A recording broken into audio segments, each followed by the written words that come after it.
Hello, everybody. I'm Sean Reynolds from Sportsnet, about to be joined by Ken Weeb from Sportsnet. Together, we are Kenny and Renny, and this is the Kenny and Renny post-game show after what I think was probably the Jets' best game of the year. I know it sounds crazy to say that when they lost. I thought that was phenomenal. That was a fun hockey game. We talked about this earlier. Sammy the Scarf came on one of the shows. He talked about just, Jets fans. We get it. There's a lot of expectations on this team, but there should just be an appreciation, of what you do have here. And this was one of those nights that I just kind of sat back and thought, thank God Winnipeg has NHL hockey. Because that game, I just saw on both sides of the ice were so many examples of what makes hockey so much fun. Man, Mark Scheifele, I thought it was his best game of the year. Nikolai Ehlers were flying together. That line was just absolutely something. Connor Hellebuck was all over it again. Josh Morrissey, I just take a look at him and I think, what an unbelievable year he's had. And it just continues to go on and on and on. That save he makes at the end of the game to stop Nathan MacKinnon, of all people, right? Top 3 players in the league. Stops Nathan MacKinnon from getting to the empty net and scoring, creating the possibility for that last minute comeback by the Jets. Everything about that game was just so much fun. And I got to say this too. I don't know, some of you I know are at the game and checked it out. Some of you, I don't know if it came over across on the broadcast. This building was electric tonight. I just have to say, I love my job. Back, when I first started this job in 2015, the year they went to their first playoffs, the first time you saw what happens in this building when the playoffs arrive, it was magical. Never mind the regular season was phenomenal. I've, talked about it on this show. This building I have a theory that the Vegas Golden Knights, when they knocked the Jets out of the Western Conference Final in 2018, broke this building. I don't think it's ever been the same since. But tonight was like the old days. The Jets were looking like they were, not going to get back in that game. I mean, that's a last leave it till the end comeback. They're down 4-2 against one of the best teams in the league that didn't really seem to be giving them much of a sniff. And they score with 3:35 left and then score with, I think it was 15 seconds left or something like that. But even before that, this building was on fire. It was electric. People were having fun. And the reason they were is because it was just a great, solid hockey game. I got to say this. Interesting, I found it after the game is over. We talked with Josh Morrissey and Nick Ehlers, and I had wondered how much consolation there would be in them. 1, fighting back to earn a point. 2, putting on the show that they did. 3, getting the response from the crowd that they did. And while there was, you could tell there was a little bit of consolation there, and they said as much. They really took the loss of that point pretty hard. And the interesting part about that, in my opinion, never mind my opinion, the numbers suggest to us that coming into this game, the Jets are already eliminated from the playoffs. The projections of where the teams they're chasing are going to end up, the Jets don't have enough games left to earn that many points, right? And so, I mean, Eric, there's possibilities of things happening, teams breaking down, but the numbers tell us this is not happening even before this happened. But the Jets are still trying to hold out belief. They took that last point or the lost point extremely hard tonight. But I just got to say, if one of the things I think that I've said before drives Jets fans crazy is they get these flashes of what this team is capable of. And they think, why don't they do that more often? I think tonight the Jets gave themselves a flash of what they're capable of. It's going to be interesting to see what it does to them down the stretch here. It's too little too late. We know that. Anyone who knows basic math knows that. But the idea of this team, I'm now excited to see what happens down the stretch with this Jets team and how they handle their coming schedule, because I do feel like what we saw from them here tonight was maybe a realization of what they could be with the players that they have. Let's see how they handle it. And let's see what Ken's got to say about this. Bring in the man with the best entry music in the business. Here comes Ken Reed. Okay, Ken Weeb.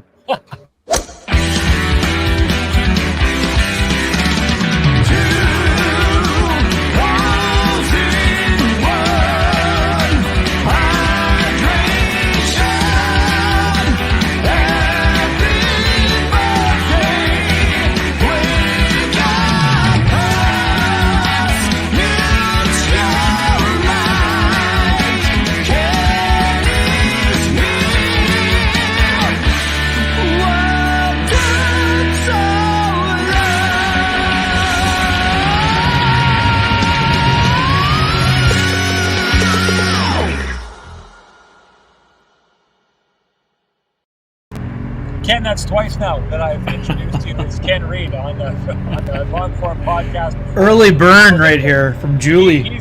Yeah, there we go. He's turning into my new Brian Little that I can't get out of my head. He did a good job. Maybe you should go check out and see why I can't get him out of my head. He did a great job. But Ken, bringing you in here, I don't know if you saw what I saw. That game, I just have to say, was a ton of fun. Like, to watch that game was a blast. Two good teams going at it. I know one is out of the playoffs. I know one is looking like they're cruising on their way to the President's Trophy. But boy, oh boy, that was some good hockey. Yeah, lots of fun. High event hockey, right? I mean, this is a game where both teams are playing hard, no doubt. I mean, obviously, the Avalanche, I mean, you and I talked to Jared Bednar before the game, and it's part of the Winnipeg contingent. They're trying to get ready so that they're peaking in time for the playoffs.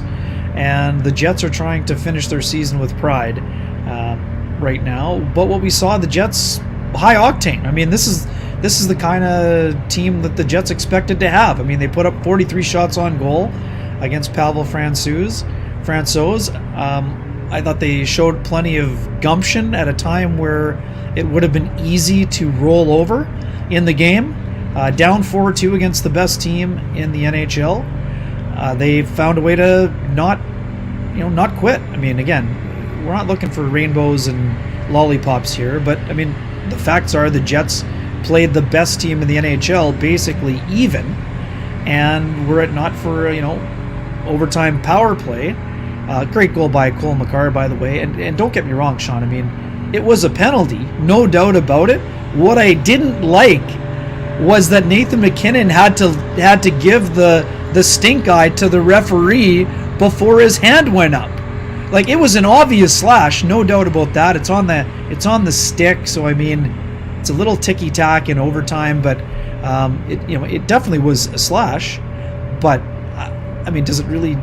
I don't know. I didn't like the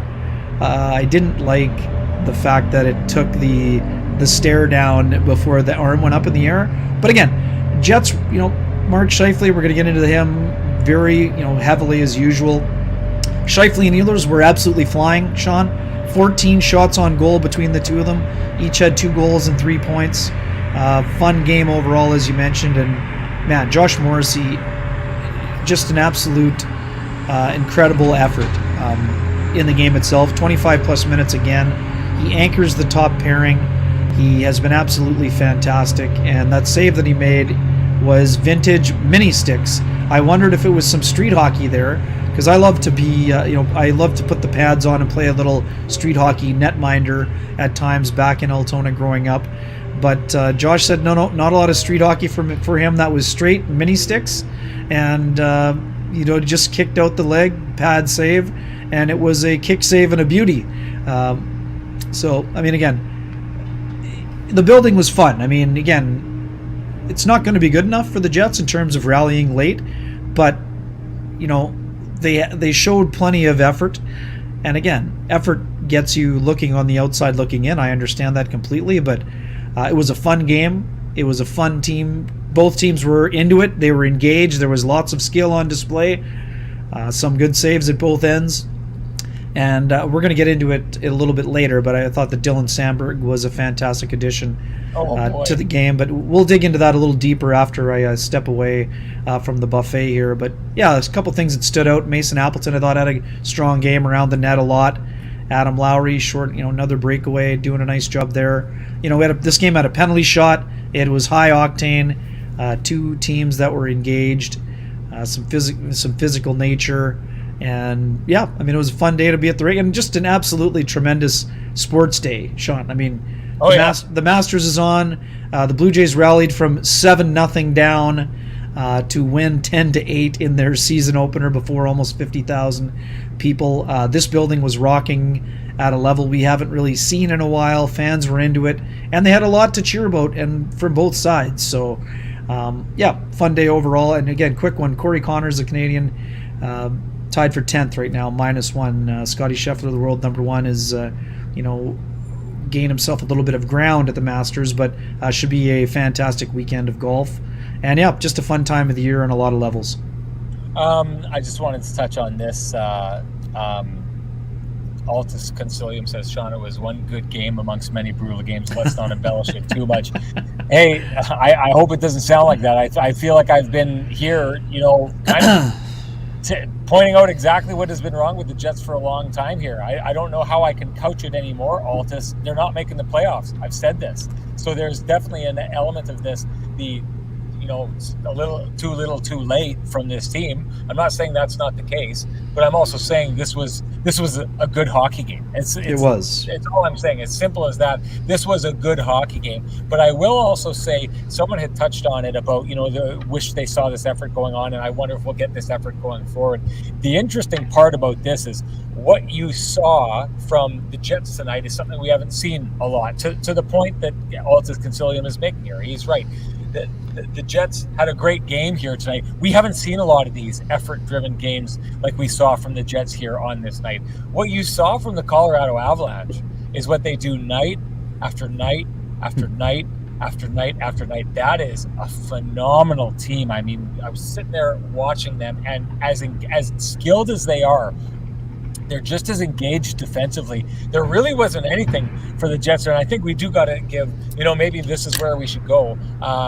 But before we do go there, I actually think, Kenny, we should take a pause and thank our sponsors. One of them being Cambrian Credit Union. Again, Ken, we talked about this before. We're both members, and I say that specifically. We are members because it's a cooperative owned by their members, like you and I. Even my daughters, they're owners. I told them this the other day, Ken. I was like, "Hey, you two are part owners of the credit union," which they thought that was pretty cool. Absolutely. One of the things that we love about Cambrian is that they're dedicated to helping members and strengthening communities. They're really involved. A lot of their employees get involved in the community. They donate their time and their money and resources, and that's something that I think means a lot. Like we said, Ken, we wanted to try and keep this local. We know the people. We've had conversations with the people who live here, and the ones that have come on the show. We've talked about that's important to us. So it's nice to have support from an organization that we support, that one, we're members of, but two, invest in this community the way that we hope we're doing when we do stuff like this. So if you're interested in learning more about how Cambrian supports the community or how to become a member, go to cambrian.mb.ca. So I wanted to launch, Ken, into Mark Scheifele. I thought that was Mark Scheifele's best game of the year. What did you think? Yeah, Mark was fantastic in the game. I thought he was skating at a level that we haven't seen on enough nights this season. I thought he had his legs moving. I thought he did an incredible job of getting to the net. His puck man, again, impressive job. I thought that Ehlers and Scheifele together, we've seen little meteorite flashes between these two in the past, and then there have been some days where they're just completely not on the same page at all. But tonight was one of the games where this is what you want it to look like. This is what you envision it looking like when you put these two players together. You have two incredibly speedy players that are smart. They both love to have the puck on their stick, and they both love to get to the net and shoot. I mean, Ehlers has more of a shooter's mentality, but today, incredible job by Mark getting to the net on that backdoor tap. And again, the play that Ehlers makes, I think you need to slow it down into slow motion, because his ability to freeze Jack Johnson with that little shimmy that made him commit to the pass was just exceptional, and great finish by Scheifele. But that play by Ehlers is all sold by his head fake and body positioning, and then he whips it by him, and just an absolutely tremendous play. Scheifele's second goal is all speed and just an absolute rocket over the glove of Pavel Francouz, and Ehlers just absolutely flying tonight. The one-handed rebound goal, there's no doubt about that. It was just an incredible play by Ehlers to get there, and boy oh boy, what a job. Morrissey getting the puck through. Pierre-Luc Dubois did a great job of preventing the goaltender from covering the puck, because he was reaching for it and he got a stick in there first, and that allowed Ehlers to get to the rebound with 15.7 seconds to go. We know that Mark Scheifele has been under scrutiny this year for a lot of the year, and a lot of the time rightfully so. But as we also said in our post-game hit for sportsite.ca, Sean, in a tough year for Mark Scheifele, he's put up 29 goals. So we know it's about a two-way game with Mark, but there aren't a lot of 30-goal scorers in the NHL, and Mark is going to be one for another time very shortly. And for Ehlers, we know our pal Hustler's getting excited because Ehlers now up to 24 goals this year. He needs him to hit 29 to get the over on that activity there. So both those two guys I thought were exceptional today. I mean, a couple times, again, is it perfect all the time? No. I mean, does Mark have work to do? Yes. But at a time where it's been challenging for him, you saw high engagement and you saw him very involved in the game, and he made a massive contribution. And that's the kind of player that the Jets need Mark Scheifele to be, both during the final 10 games of this year and next season if the Jets decide to continue to roll with Mark Scheifele. I just have to say, this is one of those things that, and I've said this since the beginning, whatever has gone on with Mark Scheifele this year, again, if you watched our game on Wednesday, he had, what I thought was a kind of a brutally honest assessment of his season and kind of how disappointing it's been for him. Like this, he seems to be hurt by where things are at, how he's playing. So he's not at all happy with how things are going. But I've said this in the past, and Hustler, I always give credit to Hustler and Jeff Hamilton, because on Winnipeg Sports Talk, they were the first ones that I could see who were talking openly about trading Mark Scheifele, right? It's kind of the first time it seemed like he was introduced into the conversation. And I said that before. I've said it since. I'll say it every single time. If you are going to go down that road, you got to think of what you could be sending out the door. And tonight was a perfect example of exactly that. Like, Mark Scheifele scores the game-opening goal. This guy just keeps getting points after points after points after points. Yes, before you start pouncing all over me, I recognize and I see his defensive issues and lacking this season. But on a night like tonight, scores that goal, creates the second goal by with a great defensive play and a great defensive stick. I mean, how good was his stick tonight, Ken, on that back check where the pass got floated to the middle? Yep. And he just confidently, like it was nothing, slapped it out of the air and, on the back check, knocks that puck down, gets it to Nick Ehlers. That's the second goal. That third goal, I mean, that is the play of the game. Listen, the Jets don't come back in that game if Mark Scheifele doesn't single-handedly take it upon himself to put them within one goal of coming back in that game. He was phenomenal tonight. And then I'll tell you this, if the Jets are thinking of trading Mark Scheifele, if I were Kevin Cheveldayoff, I would be packaging up that game tape and I would be mailing it to 31 teams around the league and saying, take a look at what could be yours if you're interested in having it. I mean, I think there was conversations, and who knows, maybe this will happen. I still think that, when you take a look at all the chances that a player like Evander Kane has got and the stuff that he's been able to, general managers have been able to get for him over the years, there's going to be someone out there who, if the Jets really want to trade Mark Scheifele, there's going to be teams out there that will look at him tonight and say, I think we can get him to do that. I think our coach can get him to do that. I think our system can get him to do that. So I just think this is one of these things you have to look at and say, Mark Scheifele is the type of player that can take over a game. He did it today. He can still do it. He did it with some of the best players in the NHL on the ice, on the other side of him.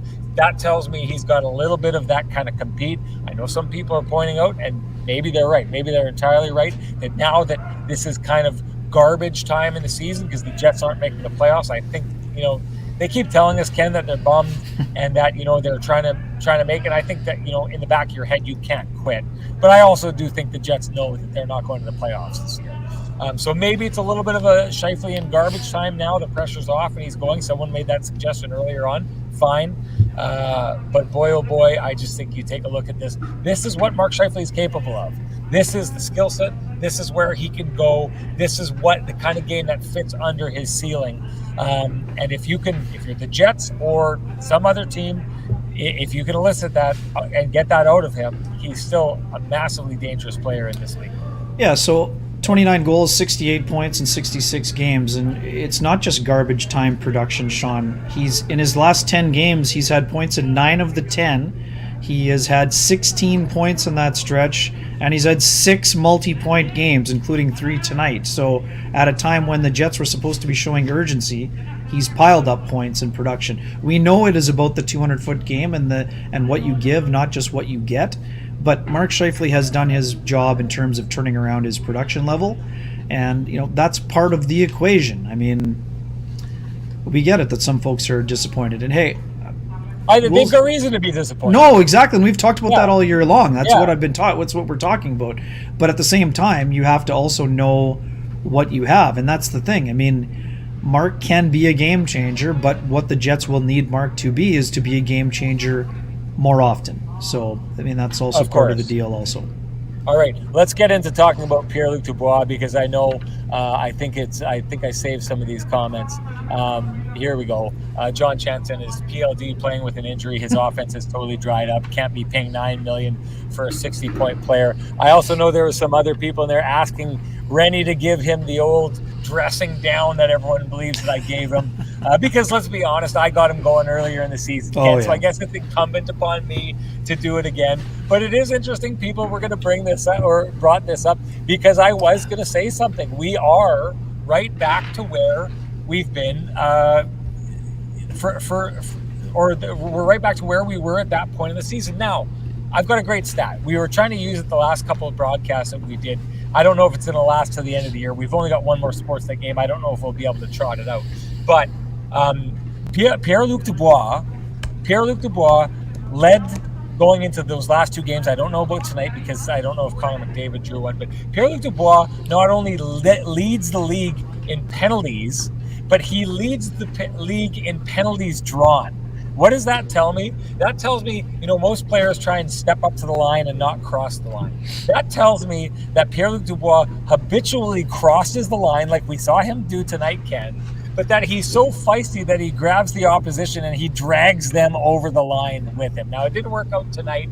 I didn't think his penalty was the best, but I'm not going to criticize him or call him out for the penalty that he takes, because this is the player he is. He leads the league in penalties taken. They're not always going to be Picasso's. He's not always going to be dragging someone with him, but he does that more than any other player in the game. So good on him for doing that. But the fact of the matter, and we come back to it, Ken, is down the stretch, you needed Pierre-Luc Dubois to contribute offensively in order for this team to get to where they wanted to go. We know where they're not going to get to where they want to go, but he has gone conspicuously quiet again at this time of year, and you've got to start wondering, as good as he's been, as good as he is away from the puck, as good as he is at stirring the pot and creating problems for other teams, are you concerned at all with his ability to go quiet the way he has? I guess I shouldn't say ability, but his penchant for going quiet at key points in the season.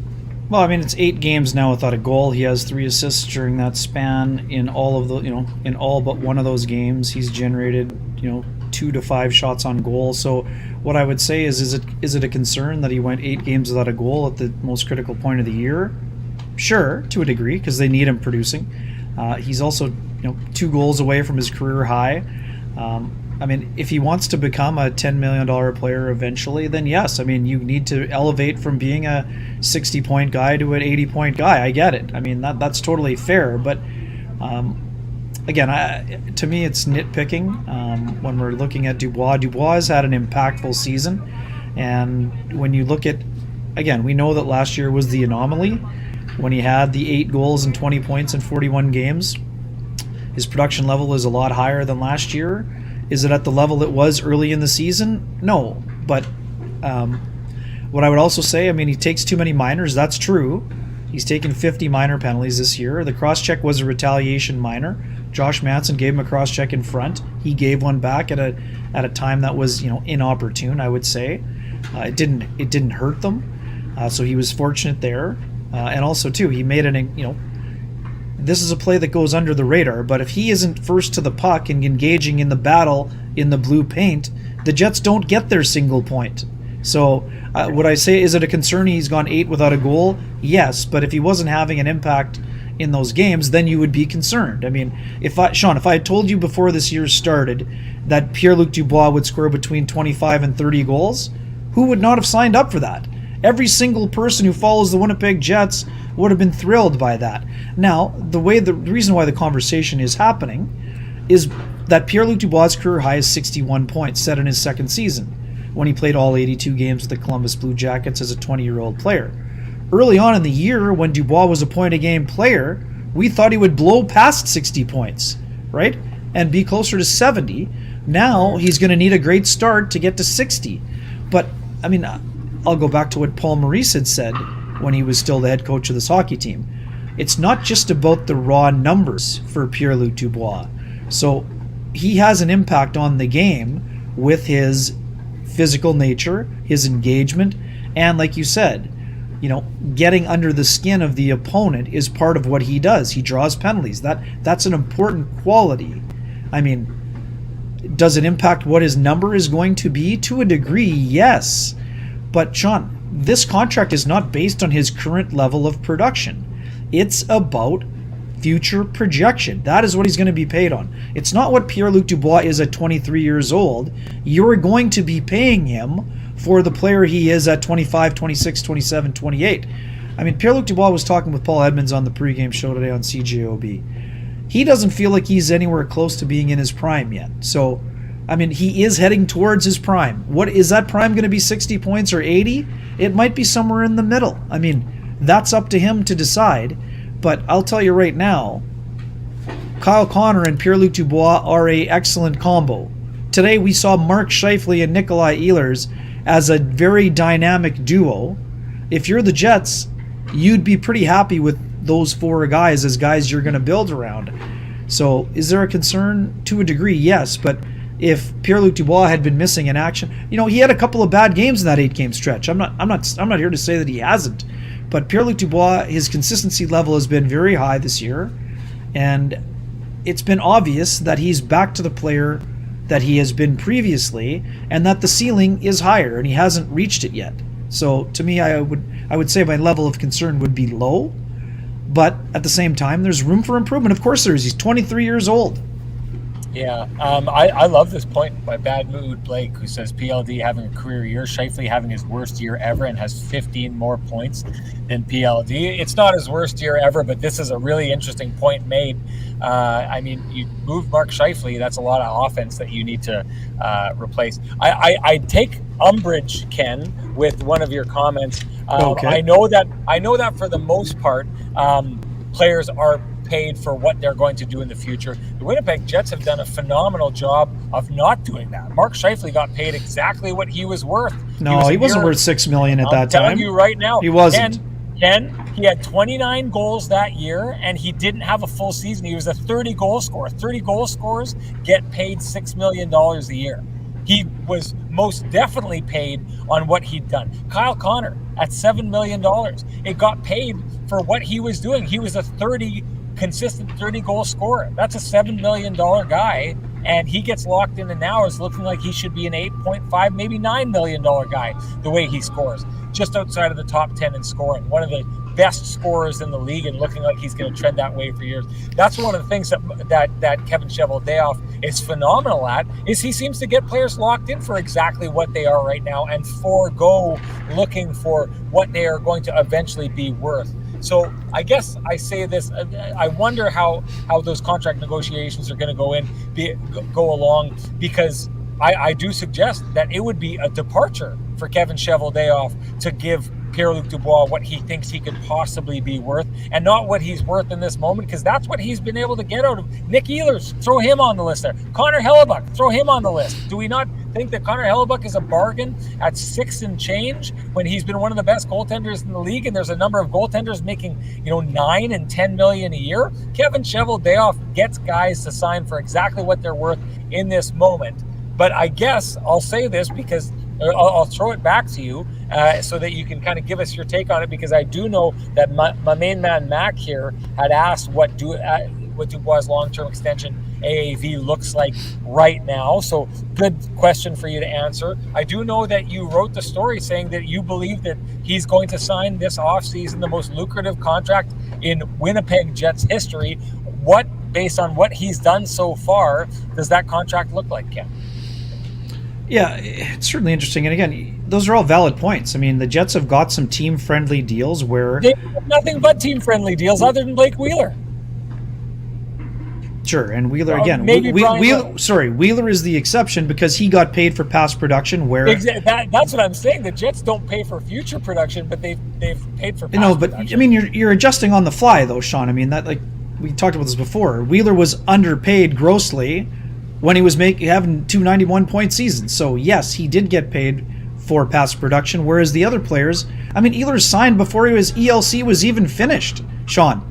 He wasn't worth $6 million in the third year. That was a projection that he would grow into a $6 million player, and Ehlers is full value. But Nikolai is still looking for his first 30-goal season. So, and for Mark, yes, he had an unreal year with the 29 goals in the 71 games. But 30-point player as a young man. To me, that's a no-brainer. You sign that guy for $6 million. That's a steal. Sean, stop for 1 second, please. Did Sean, stop. At that time, not think that was the contract he should be signing. Sean, he chose. Do we know that? He chose long-term security at the time. What I will counter: how much does Nathan MacKinnon make? Around the same amount as Mark Scheifele, and he's been in the MVP conversation. Brad Marchand, Patrice Bergeron, these are all $6 million players. Some of them have won Stanley Cups. Some of them have been in the MVP discussion. So, yes, Mark can feel like he's underpaid. But at the time, Nathan MacKinnon was making $6 million. Mark was going to be a fourth-year player. Getting $6 million at that age was very good for Mark. Was it a good long-term bet? I mean, he could have made more. Yes, that's true. He was worth exactly what they paid him at that time. And I take umbrage with what you're saying about Nathan MacKinnon. Listen, about Nathan MacKinnon, Bergeron, and Marchand. You want to know why I take umbrage with that? Because I do. All three of those players have openly talked in the media about taking contracts of lesser value in order to make their teams work financially and to win. We have never heard that from Mark Scheifele before, so it's not the same thing. Those guys knowingly took less money because they're trying to create more pie for the rest of the team so that their teams can win. That didn't happen here. Mark Scheifele was a young man who was a 29 goal scorer. He had no leverage. He had no bargaining power. He had no arbitration rights. No reason to design that contract.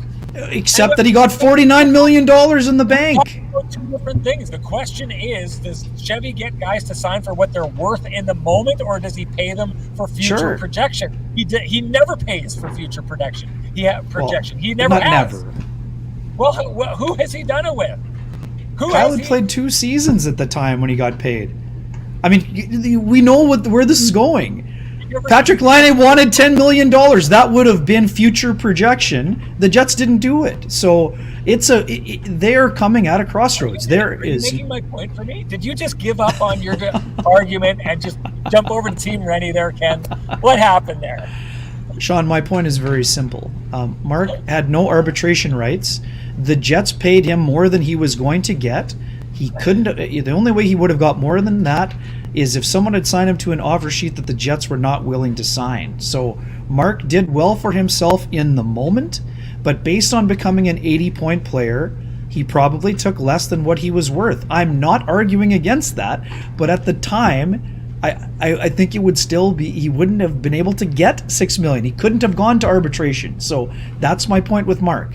There were seasons where he was worth more than 6. There's no doubt about that. I'm not arguing with that. But what I am saying is that he's not grossly underpaid. That's simply not true. If Mark was going to become get his big deal at 25 or 26 instead of at 23 or 24, would he have made more money? Of course he would have. He chose long-term security, and at the time, it was a smart call for him. In the long term, on an 8-year deal, he probably left some money on the table. So that's neither here nor there. The market has changed, and the one thing probably working against Pierre-Luc Dubois is that everyone thought that the salary cap was going up, up, up, up, up. You're looking at flat cap times. So, yeah, I mean, in January, I wrote that I thought it would be 8 or higher, 8 times 8, or maybe even 18.25. Yeah. Is it still going to be that? I don't know, but I can assure you that Pierre-Luc Dubois is not signing for $6 million because he went a little bit cold for a month or whatever. Right. Yeah. So here, this is very simple. If you don't want to pay for projection, you're going to be looking for a different centerman. This is very easy. So you're either going to invest in the player and bank on his future projection, or you're going to be having to consider moving him and trying to find somebody else. So I don't think that that's a thing that the Jets want to do. So in this case, they will. Center is a premium position. The Jets were fortunate to have Mark Scheifele at 6.125 for 8 years. I don't see them getting Pierre-Luc Dubois signed for that same number. Do you? I don't know. And you know okay. What? You're making some really good points here that I can get behind. Finally, Ken. Outscore me one day in Friday hockey, and now my opinion doesn't matter. Oh boy! Oh boy! Doesn't play defense, and one of us doesn't play forward. I know you hang around me at the red line when I'm playing defense because you're cherry picking, but let's not. Okay. So the points that I think you brought up good points. The points that you're bringing up is, with Scheifele, he had no leverage. One of the reasons why I think that Kevin Cheveldayoff gets these great team-friendly contracts with these players is because he does a real good job of saying, hey, we can pay you now. I'm not going to pay you based on projection, but we can pay you more money now and you can start making money earlier, or I can grind you for the 7 years that I have team control over you, like he did with Andrew Kopp, and not pay you what you're worth. And then by the time you come around, you can look back on all those years you weren't making more money. So you can make more money now, but not as much as you're worth, or you can wait and grind it out, and then maybe we'll pay you as the time gets closer, or maybe you'll have to go somewhere else like Andrew Kopp did. That's a really good point you make there, and it's an important point to make because of exactly what you're just talking about. Pierre-Luc Dubois is only under 2 more years of team control, so the hammer he holds is a lot bigger than the one that Kyle Connor held, or Nick Ehlers held, or Connor Hellebuck held, or definitely Mark Scheifele. So those are really good points. I do think you're onto something there, but I do wonder at this stage too if Pierre-Luc Dubois, who thinks he's going to be, getting better, who thinks I'm only 23, maybe I can get to a point where these long stretches where my offensive game kind of falls off. Maybe if I can show that I can get beyond that, that's how I get to being a $9.25 million player. And I wonder, I ask you this, do you believe that maybe he thinks about signing a 1-year deal to really put the pressure on the Jets down the stretch and bet on himself to get even better? Well, hey, I mean, we know the other guy in the trade, or the other primary guy, took a 1-year deal because he was coming off a tough season, right? But now that's put Columbus in a tough spot. If you take a 1-year deal, the risk is that he has an 80-point season, and now you're going to have to pay him $10 million, right? So, I mean, the PK Subban scenario is what we're talking about. He took 2 bridges, and then Montreal had to pay him $10 million. So there could be short-term gain for the Jets, but it would be long-term pain. So, I mean, it's fascinating. I mean, I get it. I mean, that's the debate. I mean, but again, it's not just about points. It's about, impact on the game, underlying numbers, all these things. But that was, again, we're speaking out of the same hymn book, Sean. I mean, Dubois is 2 years away from unrestricted free agency. Mark was 4 years away when he took his deal. So it's 2 completely different scenarios. And the Jets also drafted Mark Scheifele. They didn't trade their foundational piece to get the player that you now have to sign. And don't discount the significance of that. Right? I mean... Yeah. Oh, you're done.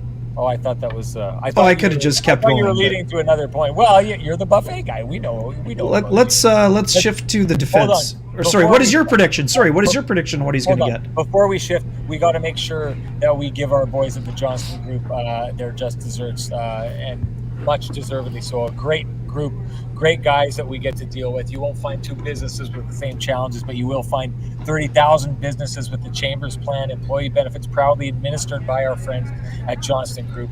Chambers Plan is Canada's #1 plan for employee benefits because it evolves with the way you work and live. The plan is run as a not-for-profit designed specifically to support small businesses, and its unique pooling strategy keeps rates stable so you won't have any surprises at your next renewal. Chambers Plan now comes with professional consulting on key financial, legal, and HR issues, and teledoc telemedicine services are included with every health option. See how Chambers Plan can benefit your business by visiting chamberplan.ca. And I love that we're talking about the Johnston Group guys right now because they know their business. I think the Jets would be in a real dilly of a pickle if the Johnston Group were representing all of these guys because they'd get them what they were worth down the road here. So keep the Johnston guys away from Pierre-Luc Dubois or else the Jets are going to be in a lot of trouble here. I'm telling you this right now, Ken. If I were Pierre-Luc Dubois, I think there's a ton of cards here, right? Because what's happening with Mark Scheifele, you don't know what is going to happen here, but you do know that 2 years, the idea of 2 years from now, that Mark Scheifele is for sure going to want to remain a Winnipeg Jet. I think there's a big question mark beside that, right? Again, I go back to that interview that we had. We go back with talking with him. We know Mark Scheifele. I'm not saying he's not happy with Winnipeg. I'm not saying he's not happy with the Winnipeg Jets, but he's not happy with how this season turned out. And when people aren't happy with how seasons go, sometimes that leads to them wondering what else is out there for a player. So that's tough, right? Because you've got a #1 center that in 2 years from now, you may be losing. So put a tick in Pierre-Luc Dubois' negotiating handbook because that's going to work heavily in his favor. The idea too of him only having 2 years left, that's another tick for him. The idea of what happened with the Jets this year, you have to sign Pierre-Luc Dubois long term on the idea that this is an organization that is going to take what happened this year and figure it out quickly. And that's something that he can sit back and say, maybe I need another year to see what Kevin Cheveldayoff is going to do with this team, who he's going to hire as a coach, what players he's going to bring in. If he does bring in other players or if he makes a move on Mark Scheifele, am I going to stay on a line with Kyle Connor? Because to me, that's your biggest sales point. Can you hit? Yeah, there you go. That's your biggest sales point that you have if you are the Winnipeg Jets is you get to play beside this guy for a long time if you decide to stick around here. And I would be salivating at the idea of playing with Kyle Connor long-term in my career. So that's your sales pitch. But I'll just say it like this. There are a lot of things that tell me that Pierre-Luc Dubois could slow play this and say, you know what, guys, let's just take this, sign a 1-year extension. Because the Jets won't want to, because that would walk them right to free agency. They don't want to do that. Let's just, do a 1-year extension on this. Let's see what happens in the offseason. Let's see what happens with this team next year. Let's see if we can find chemistry. Let's see what new coach comes in here. Let's see if I like that new coach. Let's see if that coach and I jive. There's a lot of question marks here for Pierre-Luc Dubois about the future of this Winnipeg Jets team because everyone in the chat room has questions about what the future holds for this Winnipeg Jets team. So that's just, to me, that is the biggest mark in his playbook when it comes to negotiating might, is that he can say, I don't feel the urgency at this stage to sign up long-term because I don't know what long-term looks like in this city. But if you'll show me the money, that sure could convince me. If I can see that my future includes, ridiculous amount of money or maybe even being overpaid or paying me on the projection that I could be a point per game player who also draws penalties like crazy and takes penalties and plays rough and tumble, then okay, now I'm convinced. So to me, I do think that not all the cards are held by Pierre-Luc Dubois, but he holds on to a ton of them. And if he's not going to get the money that he wants, I could see him slow playing. It's interesting, right? I mean, it's what do you want? And I mean, when is the salary cap going up, right? If it's going up $1 million for next year, it's only going up $1 million. So does that factor in? I mean, how much is the cap going to go up in 2 years, in 3 years, in 4 years? Again, it's going to come down to, do you want security or do you want to max out? And if you take the 1-year deal, of course there's risk involved, but there's also potential to cash in, right? So, I mean, hey, it's a fascinating time. I'm not saying it's a lead pipe lock, but I am saying that I expect it to be closer to north. I mean, I would be surprised if it's under $8 million. If he gets hired for $7 million, if the Jets say, hey, Kyle Connor's our best player, if Kyle Connor is the best player and he makes $7 million, I can't go any higher. Well, I don't think that he's signing that deal. That's how I feel. Well, I agree, and to be honest, and I know that tactic has been used here in the past. I think it's insane. I think it's crazy. I mean, listen, you don't sign a deal that matches what you're capable of playing. That's on you. Leave that out of my negotiations. Kyle Connor and his agent negotiating whatever they negotiated, that's their negotiation. Don't tie me down.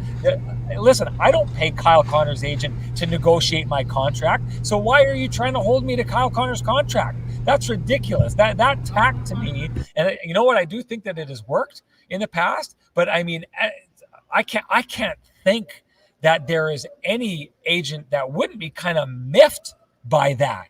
If like, listen, Kyle Connor, what's he projected to land on? Like, if he hits 50 goals and he's going to hit 90 points, isn't he? Where is he now? He's over 82. He's at 82. Yeah. So if he's a 50 goal scorer and a 90 point player, there is no doubt about it. He is underpaid at $7 million a year.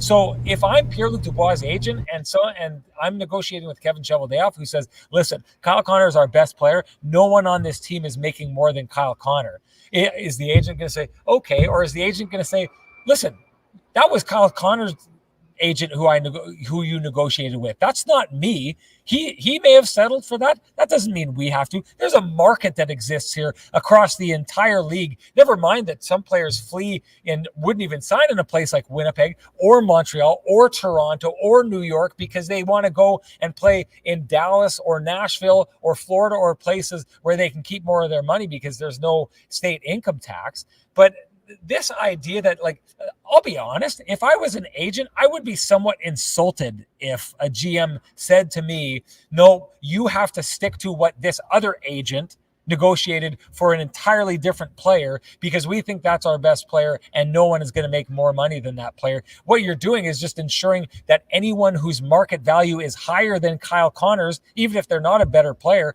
are going to take off and go somewhere else. And to be honest, when it comes to players, like, unless you want to go down the road, and I do have respect for this. If you're Nathan McKinnon, if you're Marchand, if you're Bergeron, and you say, I'll take less money to be a winner, I've got all the respect in the world for that. But I'm not taking less money just to take less money because someone has set this artificial standard within their own team. That is insanity to me.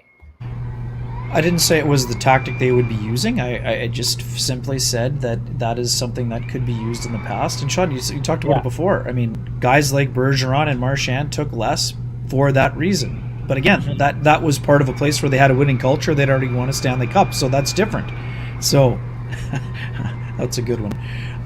It's going to be an interesting time. And I mean, like you said, the biggest thing is, does he want long-term security or does he choose to bet on himself? I mean, what do we know about Pierre-Luc Dubois, Sean? He had a tough year last year with a variety of circumstances. What did he do?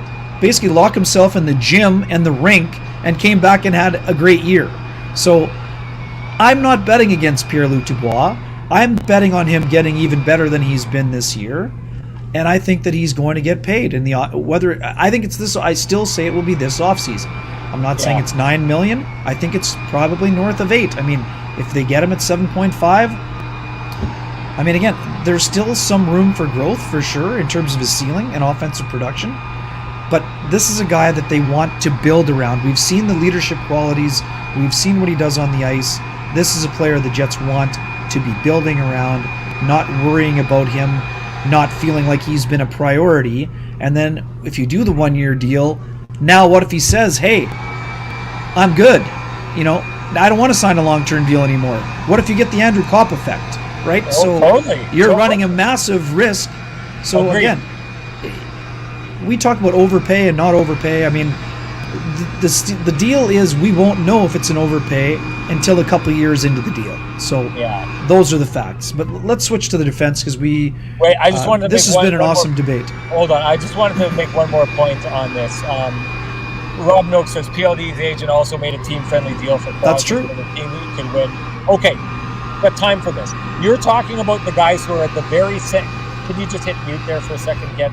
I don't know why the vacuum comes through on yours more than mine, but I've got all kinds of time for the argument that okay, like I said, Nathan MacKinnon does what he does, but you are talking about the players who are at the very center of the success of their team, and teams that are successful already and are trying to stay successful. If you're making the argument, and a lot of the people in the chat room are, if you are making the argument that Pierre-Luc Dubois is going to say, I'm going to take less money so we can win here, don't you think you would do that on a team that you already knew was a winner? Because that's what happened in Boston, and that's what happens that's what, when Nathan MacKinnon is talking about doing that going forward, that's what's happened in Colorado. That's what happened in Pittsburgh.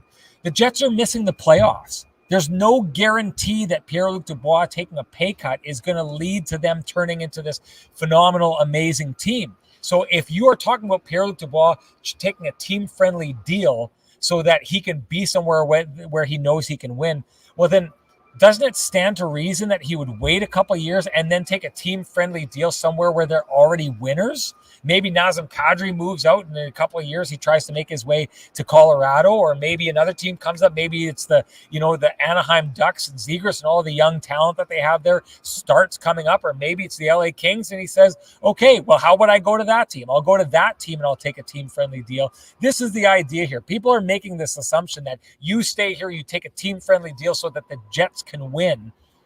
He doesn't know that the Jets are going to win. And in the cases that I contend, in the cases where those players took those deals, those teams were already proven winners. The Jets aren't. So that argument doesn't hold water for me here in Winnipeg. Ken, what did you want to move on to? Well, let's go to Dylan Samberg. We know that the social media debate has been raging out of control here, and you and I have talked about this all week long. We both want to see more of Ville Heinola down the stretch for the Winnipeg Jets, and I do expect we'll still see him during the final 10 games, but this is not a one versus the other. Dylan Samberg was fantastic today. He did what he did exceptionally well. He played with incredible composure. His identification of seeing where Mark Scheifele was to be available for a breakaway, just the recognition of seeing the player was at a high level. Then he put the puck on the tape and let him for the breakaway. I also love the physical nature of his game. He got engaged physically. We know this is a part of his game. You know, I've said this before. He has some Jacob Trouba in him, even though he's a left shot, and yes, he's a little bit bigger, but he has that ability to be a physical force. He played a solid game. He was very simple in his game, but that's not to say he's a simplistic player. That's not the case. He can make plays, he can get active, he's a good skater, he got back to pucks first, his exits were excellent, and he played a solid game. I want to see more of him. I want to see him in the lineup for almost every game for the rest of the year. This is a guy, Sean, we talked with him this morning in the scrum. This guy's gone through an incredible amount of turmoil. And I don't just mean the injuries this year, which were difficult in themselves to deal with. This is a guy who had his last season shortened. The only reason he went back as a junior to Minnesota Duluth was to pursue a three-peat at the Frozen Four. That season cut short by COVID. The next year, split season, taxi squad, didn't get a whole lot of action, mostly with the Moose. Then he comes to camp and suffers a high ankle sprain on the first day of training camp. Then when he comes to play for the Winnipeg Jets, Sean, and plays, I think, 6 games, and plays solid in almost all of them, gets hurts his hand, has to go back to the Moose after he gets healthy, plays another 12 games. And then when he comes back to the Jets, he looks like he hasn't missed a beat, right? This is a guy that can help the Jets now and in the future. So that means you got to make room. I think you got to make room for Heinola, and you got to make room for Samberg. And I'm curious about Johnny Kovacevic.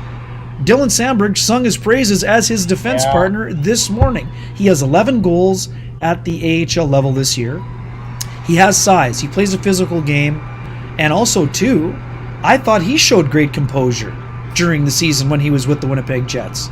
But now you got to make some moves. And if all those 3 of those guys are going to be in, that means some guys got to be moved out in other deals where you're trying to improve your roster in other places. Well, what's the risk there, though, Ken? And I agree with you. I want to see more of those guys.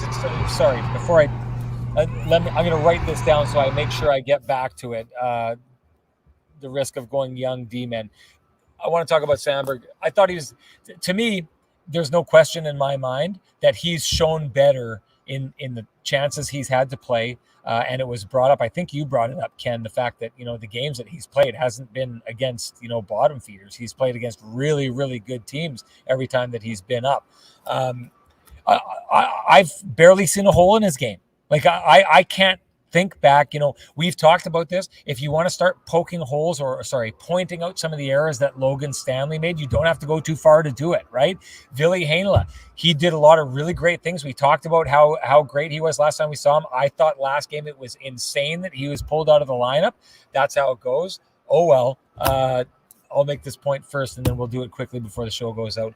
But we can point to specific games that, one specifically that he cost the Winnipeg Jets, right? That's so we've seen that. I haven't seen any of that from Samberg. I remember early on there was one play that he made that was a little iffy, but like tonight, he was as solid as it gets. He was tough. He buried someone in front of the net. He snuffed out a lot of plays defensively. He moved the puck up and out of the zone quite consistently. He, to me, looks like the most complete NHL-ready game of those three players, and to be honest, it doesn't look close to me. Now, Ville Heinola, does he have a higher ceiling when it comes to offense? Clearly. He's already shown that. He's already shown that he's got a higher ceiling than that. But it all depends what you want. You want to bring in someone, and where do you play that? Do you play that on your third pairing? Do you have Ville Heinola playing on the third pairing as you're trying to push and get offense going? Well, maybe if you want to do that, maybe you need more depth scoring up front, so maybe he doesn't necessarily fit the team right now, because if he's not getting it with Mark Scheifele and those guys, and that's typically going to go first to players like Morrissey and DeMello on that first pairing, as it should, then maybe he's not paired with the right guys to get the job done in that regard. There is not, I take a look at Dylan Samberg, there's no need to place him situationally anywhere in this team. That is a guy that you can take in any situation, pop him out on the ice, and he's going to do just fine. So phenomenal tonight. I'm like you. I want to see him. I don't want to see him leave the lineup for the rest of this time here. Kovacevic, like you, I'm interested in him. Paul Maurice said that this is going to be an NHL player one day. I agree with that. I'm interested in seeing him. But to come back to what I wrote down here, I didn't need to write it down, Ken. I could have remembered that. But the risk of going, like, let's say you do that next year. Let's say you go with two of those guys, not three, and maybe even are not putting Logan Stanley in the lineup. Maybe you give Kovacevic. Now, what that does is it gives you the ability, if you're move certain contracts, to now spend money in very different ways, even after you paid Pierre-Luc Dubois, if you do what you're talking about, and maybe go with what I think this team really needs to do is try and find some ability to score on those bottom lines. But what's the risk of having, Mark Scheifele, Blake Wheeler, who the team are still playing as though the Jets' chances rest on those players' shoulders, and Connor Hellebuck, which their chances most definitely rest on his shoulders with 2 years to go. What's the risk in taking and going with a young defense core like that with 2 years to go in what could be a window that could be disappearing? Yeah, I mean, is there a risk? Of course, because you don't know for sure what you're going to get, Sean, but is there also not a risk in just going with the Jets have a veteran defense core right now. It has not translated into results. So are you any worse off by trying a couple guys that have maybe a higher ceiling? I mean, that's where the debate comes, right? So, of course, the more sure thing is going with the veteran. But the veterans haven't led to having success either. So are you more at risk trying to run out the same guys you had and didn't have success with, or trying to implement a few guys with, that maybe have some high-end ceiling but also have some warts? I mean, some of the veterans have some warts too. I mean, some of the things were unexpected this year. I've liked Nate Schmidt since moving to the left side with Neil Pionk. I thought those guys have looked good together. But you can't have all of them, and you can't incorporate even two of the young guys if you roll with the six that you had this year as your primary guys. So you're going to have to make some choices.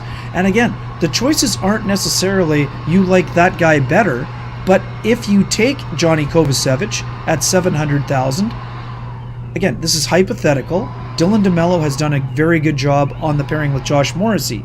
But if you use Kovacevic in that role or as a third pairing guy, whatever you decide, you have $2 million to spend on a forward that needs to help you bring some production to the third line so that you have a Andrew Kopp, Brandon Tanev, or whatever else, right? So, I mean, it's a fascinating discussion. Again, Sean, do you bank on Neil Pionk bouncing back? Neil Pionk had 2 years where he was the Jets' best defenseman. This year, he was not the Jets' best defenseman. He might be the third or fourth best defenseman some nights. So, but you committed to him long term. So, are you going to just throw him on the discard pile? I don't see it. So, if that's the case, then you got to move somebody else because you can't play them all, right? And I mean, and if you're not going to trade some of the veterans, then you use the young pieces to bring back some skill from a team that has a player that they don't want to pay. So again, someone mentioned Lawson Krause a couple weeks ago. I mean, Lawson Krause is a guy that could help the Jets on the second or third line, given his size and being kind of like a 15-plus goal guy. But again, who are you going to trade? Which guy are you going to move to get him? I don't know. That's going to be interesting for me. This is, I don't know if you saw this, Ken. Julian Stevenson says, what you're saying is after 2 years of inexperienced D-men killing the team and 1 year of veteran D-men underperforming, you want to jump right back to a lineup of inexperienced defense again? Wake up, she said. She's giving wake ups to the master. Hey, this is, she does have a point here, and I'm not saying what. Which outside of Logan Stanley, which young defenseman have played the last 2 years? Well, I think she's not Heinola. I don't think it's young defenseman. I think she means inexperienced, and it's not the right word. But I guess what she's saying is, you know, some of the guys, the Derek Forberts of the world, the Nate. Those are guys. Those are two different things. Those are guys on expiring contracts. I do understand what she's trying to say, though. What she's suggesting is you know, going with questionable defense. Like, I know that those guys are experienced, but the experience that we saw from Nate Beaulieu is what we should have expected, is that he, you know, would be a 6 to 7 defenseman at best on the team, right? And what we get from Derek Forbert is a player who's bouncing around. The biggest sales pitch for Derek Forbert was that he played alongside Drew Doughty, but when you've got a player like Drew Doughty, he can play alongside anyway. So it's not young and inexperienced, but I get what she's saying. She's saying you're taking a risk of taking veteran D out of the lineup and throwing guys in that you don't know how they're going to respond. So it's question marks is what I get that she's saying. There were question marks with their D before this in years past. We were supposedly addressed those question marks, and now this year you're going to punch a bunch of question marks back into the lineup. Yeah, young, skilled guys, but there's still question marks surrounding them. Is Dylan Samberg a question mark to you, despite his limited experience? He's ready to play right now. He's ready to play today. He's a question mark in the way that, listen, this team is not trying to just get guys who can fill in full time. One, Dylan DeMello has looked phenomenal. Has solid. Sorry. Phenomenal is different. He's been solid, but he's been solid for what we've seen from him. How many games is this now? 6?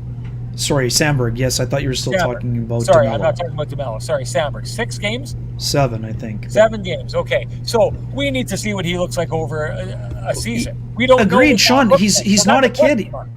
He's not a kid, though. He's 23 years old. He played 3 years as a college player. Next year will be his 3rd year as a pro. At some point, you need to turn him over. It is still a risk. You don't know what that looks like long term. You don't know what Heinola looks like long term. You wouldn't know what Kovacevic looks like long term. We know. Hey, listen, here, a perfect example. People talked about Stanley. I mean, Scotty was talking last year about Logan Stanley being the next Zdeno Chara. How many people are suggesting that Logan Stanley is the next Zdeno Chara this year? Were there stretches where he looked really good last year? Yeah, in a shortened season. Look what he's looked like over the course of this entire season. No one is calling him the next Zdeno Chara right now. Time has the ability to expose young and inexperienced defensemen. I'm not saying it couldn't work, Ken. I'm saying right now I want to see more of Dylan Samberg. I want to see more of Ville Heinola. But it would be a big risk, And if Kevin Cheveldayoff is still doing that job, he would be pinning his job on the success of 2 or 3 young players that we do not know what they would look like over the course of an entire NHL season. Sorry, the other part here too, and then first, Julian, excellent use of wake up, and love that you're playing along, and hey, I love the passion. Johnny Kovacevic is going to be 25 years old, Sean. So if not now, when? That's my point about a guy like Johnny Kovacevic. I agree. Is there a risk? Yes, but you know what else is a risk? He's not waivers exempt next year. So if you're not with the Jets, you're probably with somebody else based on the great year he's had at the American League level and what he showed in a small sample size at the NHL level. So I get it. And again, you know what else is a risk? Suggesting Ville Heinola might be in the minors next year as a third-year pro. Oh yeah, agreed. So you got to make, that means you need to make the room. So is there a risk? Of course there's a risk. There's also a risk going with status quo and not making room. I mean, Bowen Byram is different. He's a top 5 pick, but on a excellent team, he's fighting to be in the lineup. But I mean, it's interesting, right? So they went out and got, they brought in Jack Johnson this year. They went and got Josh Manson. When all their guys are healthy, Bo Byram might not be in the lineup, but I think they're going to make him part of their future, right? So I just think that based on what we've seen, and I don't blame the Jets defense corps whatsoever, their team defense is not good enough. Yeah. But right now, the Jets will be looking for an upgrade on the back end. I'm not saying turn them all over to 5 young kids at all, but those guys I mentioned are not kids. Dylan Samberg could have turned pro a year earlier. He chose to go back to chase a championship. So he's not a kid. He's 23 years old, and he's a mature 23 for me. So that's important. Johnny Kovacevic is going to be 25 years old. The Jets used Tucker Poolman as a first-pairing defenseman with Josh Morrissey. So is it a bigger risk going to Johnny Kovacevic as it was for Tucker Poolman? I mean, I don't know. I don't see Johnny Kovacevic as a risk. They've invested time in Johnny Kovacevic. So at some point, you're going to have to turn it over. So, like I said, I mean, the only way you're going to find money to have a third, again, Nick Delorier, awesome pickup by the Minnesota Wild. He'd be great as a free agent with the Winnipeg Jets as a third or fourth liner that kills penalties. So, again, you're not going to have to pay him $3 million, I don't think. But if you want a $3 million or $2 million player, Zach Sanford right now is a $2 million player. So that's the kind of player you're going to have to pay to play with those guys on that third line. So you're going to have to find money somewhere. So I'm going to make one last suggestion, and then we're going to shut this thing down. To the point of you're talking about finding money, I still think that there's a risk, and it's a significant. I'm not saying there's not a risk at all. So here's a suggestion on how you mitigate that risk. If you need to move money, then I think what you do is, rather than trying to take and move half your veterans and bring in half your young guys or 2 young guys and create a scenario where, you're cheaper, but you've got the risk of bringing all these players in and now they all need to hit. Maybe what you do is you package up one of your guys that you want to move to take money out, and then package up one of Kovacevic or, Heinola or Stanley or Samberg. You kind of decide who you want to go with and try and land yourself a big defenseman coming back the other way, so that you are taking the problem of all these young guys stuck on the Manitoba Moose, moving one of those guys out to go try and make his career or make his mark elsewhere, but use that to sweeten the pot and try and get better with a veteran there. And then you bring in 1 or 2 of your young guys and you mitigate that risk because you've added a veteran guy. I think that's one way you could do that. I think the idea of trying to give all those guys an opportunity with the Winnipeg Jets is problematic. But if you can take them and turn them into, package one with Nate Schmidt or Neil Pionk or Brendan Dillon or whoever, and turn that into an upgrade in that position with a veteran guy, then it makes it a little bit easier to make that. You clear the deck. Hopefully it's money in and money out, and then you can still do what you want with your younger players to try and bring the costs down on the back end. That's the last thing I have to say about it. Any thoughts before we go, Ken? No, again, it's going to be interesting, right? I mean, and we haven't even mentioned Declan Chisholm, who had a great year as well, right? So I don't think Declan is ready right now, but he's definitely also knocking on the door. So And again, make Kovacevic your seventh if you don't want to, then you minimize some of the risk there as well. Like I said, I mean, he's a guy who needs a chance as well. But again, there's an interesting time ahead. And again, there could be other teams where we're looking at a big time blockbuster where there's a forward and a centerman moved, right? Yeah. Or sorry, a defenseman and a centerman moved. So you could change the dynamics as well. But again, our point is if the status quo is not good enough, don't stick with the status quo. I mean, this is the thing. And my last point, and I'm going to be writing about this, the Colorado Avalanche are the gold standard in the Central Division. No, they do not have their names engraved on the Stanley Cup this edition, but they're the team that the Jets are going to have to beat for, let's say, the next 4 or 5 years, right? Based on the core that they have locked up. Yes, they have big decisions ahead. Just to get out of your own division, to get past the second round, the Jets have to build a roster that can beat the Colorado Avalanche. So doing that will require some changes. Okay, let's shut this down here. Good stuff, Ken. Before we do go, just want to tell you, if you're interested in our merch, go to www.shopsportsnet.store. And you know what, Ken? I'm going to leave it on this.